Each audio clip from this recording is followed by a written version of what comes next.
Hey, what's going on, guys? Happy Valentine's Day. If you guys have a girlfriend or anything, make sure. I just want to give you guys a warning. Even if she says don't do anything, you better do something.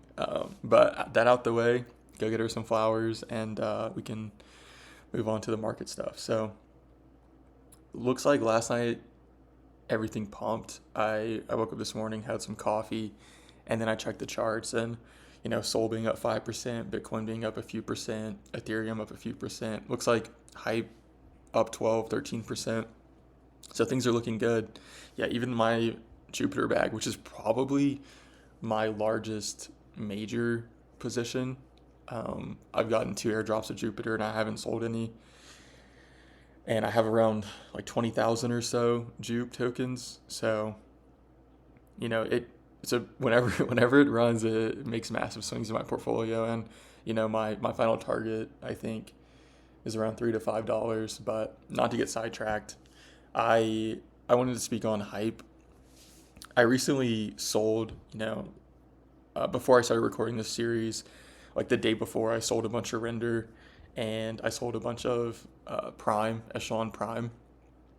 I was using them as sort of like a, you know, beta AI exposure part of my portfolio, deep in AI sort and gaming, just in like two tokens. Render is more the deep in kind of AI, and then Prime is the gaming AI. And so I kind of use that to just have a little bit of exposure in my portfolio, like 5-10% into these tokens.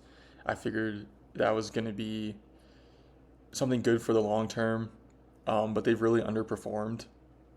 And so I decided to switch those holdings into hype, simply because I think they have a lot of influencer backing. I saw it at a low price. I think I got in around like $22, $20.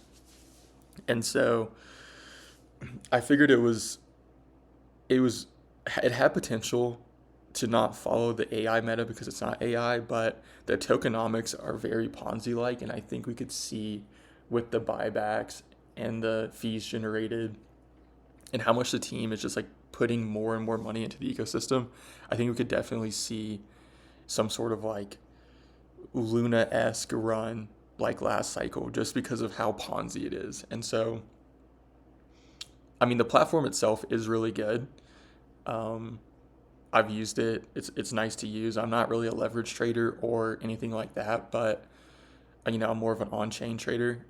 But I do think, you know, there's a lot of incentive for traders that do trade those types of things to use the hype platform for the future airdrops, and also because of that, the fees get funneled into them just buying more hype tokens. And so I think it's very possible in the coming months we just see like a huge launch in price of this token.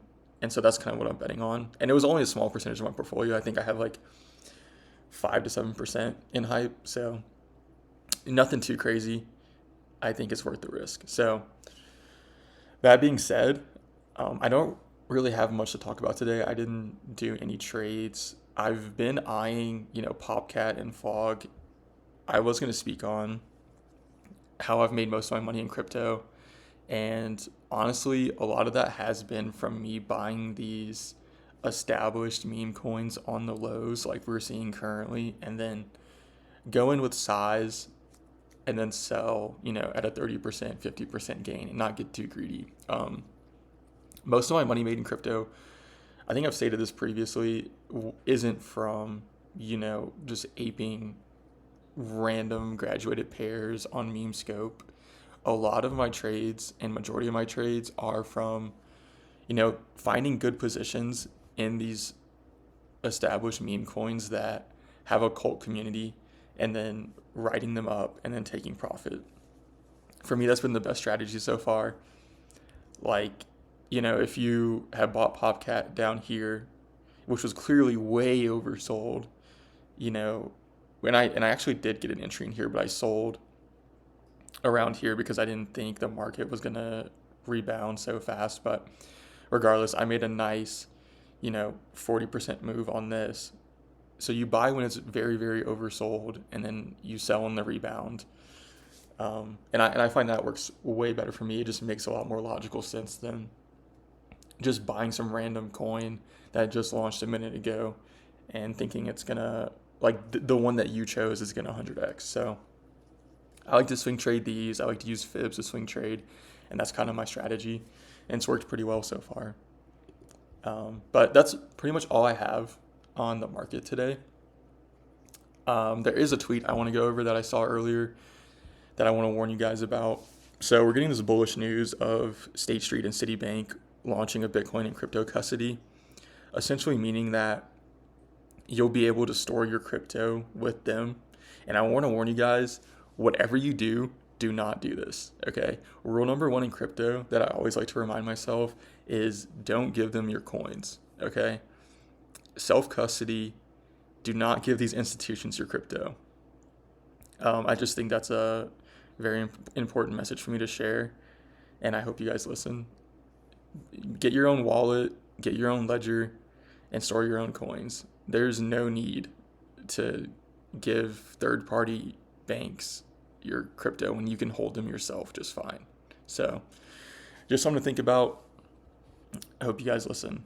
And then moving on, the last thing I want to do is, the recurring content, the daily heist pools. I didn't do it yesterday. I completely forgot, but we're approaching 2 days of my tangs sitting here collecting Nana. So let's see. Cool. So I'm expecting it to get wrecked at any moment, and I think that would be pretty funny for me just to lose the NFT. Maybe I'll buy another one if that happens. I don't know, but just wanted to show how much we made from this. So sweet, nice, nice free 40 cents. So can't complain. I'm gonna resend these back in. But yeah, so that's all I have for you guys. It's just a quick update, nothing special. I don't really have anything to get into today. Just hope you guys have a good Valentine's Day. And, if you made it this far, please like and subscribe, a comment even. I'm sure all of it will help the channel so much. So really appreciate it if you guys listen through this. And yeah, I'll catch you guys tomorrow. Peace.